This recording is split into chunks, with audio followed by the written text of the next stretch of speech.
Welcome to the Fear and Greed Business Interview. I'm Sean Aylmer. Australia's wine industry has had a rough few years. In 2020, China, our biggest trading partner, put crippling tariffs on our wines, which saw the sector scrambling to find new export markets. And while they've been pretty successful at doing that, producers have been left with a massive oversupply of wine, in some cases anyway. A report from Rabobank earlier this year revealed Australian winemakers have an estimated 2 billion litres of wine in storage, equivalent to about 2.8 billion bottles. Analysts warn it will take years to work through the glut. So where to from here for the industry? Will we see China return as the main overseas market for our wine? And if not, how does the sector recover from its oversupply challenges? Mark Allgrove is an advisor to wine businesses through Evans and Ayres across the country. Mark, welcome to Fear and Greed. Thank you, Sean. Glad to be here. I think we know how big a hit the China decision was to the industry. How has it recovered? Where's it up to now? And we appreciate that these tariffs might be coming off, but where's the industry at the moment? Well, the industry is in a very difficult place, Sean, and I think China has probably highlighted some of the structural issues of the industry, but is not the sole cause of the position we find ourselves in. Obviously, as you've mentioned, significant oversupply, challenges both in the domestic and international markets, and a real need to review the structure of the industry, the sustainability of the industry, ultimately the profitability of the industry, and where it wants to be in the next 20, 25, 50 years. So how did we get here, though? Was it just overplanting? Was there not some broad-based strategy about the industry 10 years ago? Why did we end up where we did? Well, I think like any situation, Sean, the road to damnation is always paved with good intent. And there's been great intent with the industry, with great people leading it. If you go back to 1996, when Strategy 2025 was launched, the supply target detailed in Strategy 2025 was achieved in the year 2000, so only 4 or 5 years after the strategy was launched. And ever since that time, we've been struggling to continue to position our offering at the premium end of the market while also selling wine in the 12 months between each vintage. And so really short-term rational thinking along the way has trumped long-term strategic thinking, and that has been to the detriment or the challenge of the industry. Okay, so the glut we have now, how much can we put that down to losing export markets, i.e. China, which I think you're saying here, Mark, as much about overplanting and overproduction as it is about losing China? Well, I think like any of these situations, Sean, it's a combination of a number of issues and exacerbated or intensified by the loss of the China market. So one of the challenges of the industry is that it is an industry that produces every year.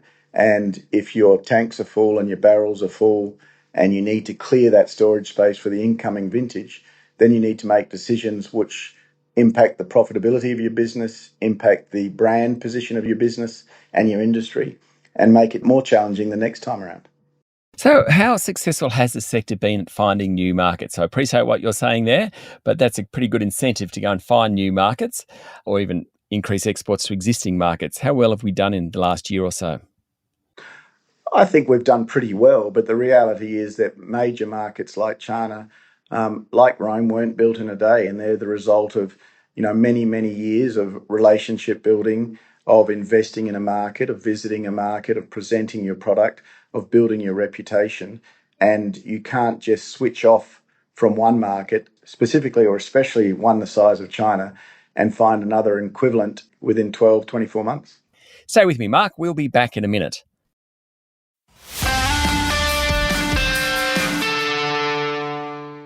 I'm speaking to Mark Allgrove, an advisor on the wine business through Evans and Ayres.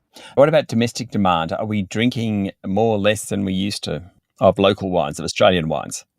Well, domestic demand is also challenged. The domestic market is also challenged by the retail duopoly and access to the consumer. Some interesting statistics.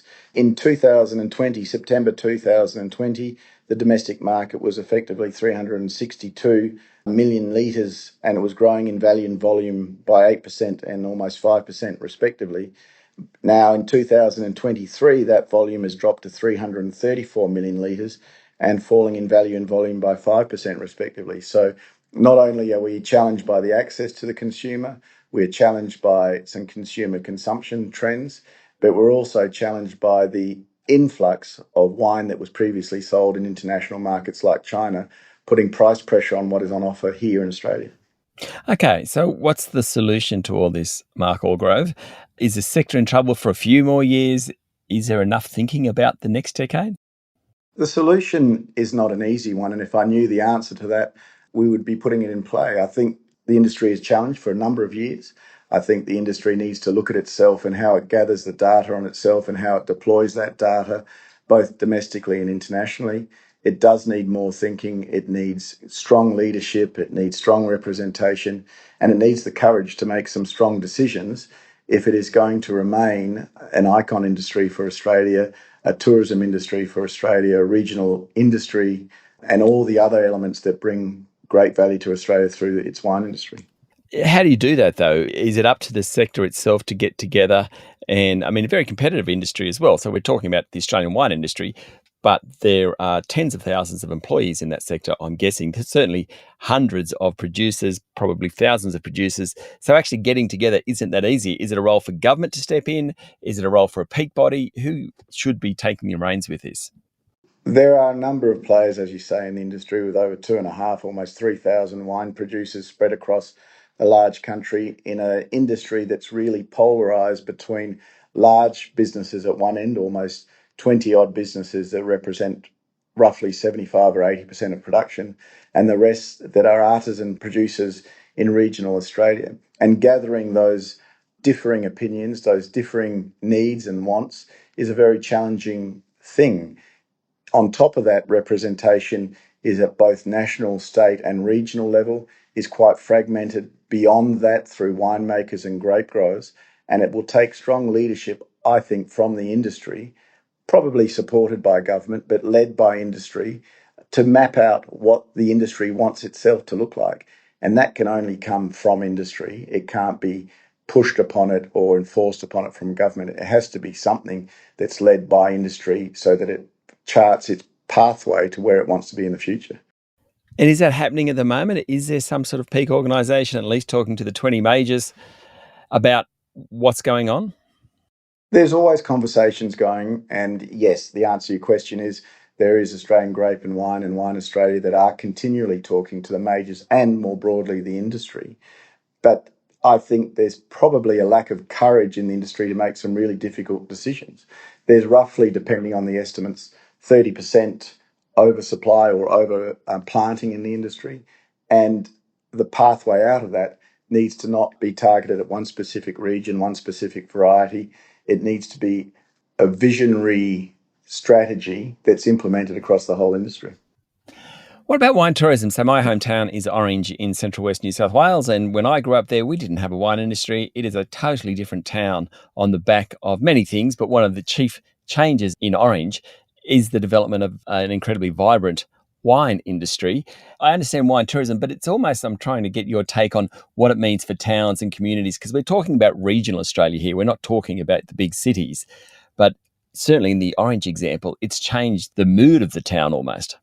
Well, that's a very good observation, Sean. And Orange is one of the standout areas that are succeeding in these difficult times. Tasmania is another one. Margaret River is also performing well.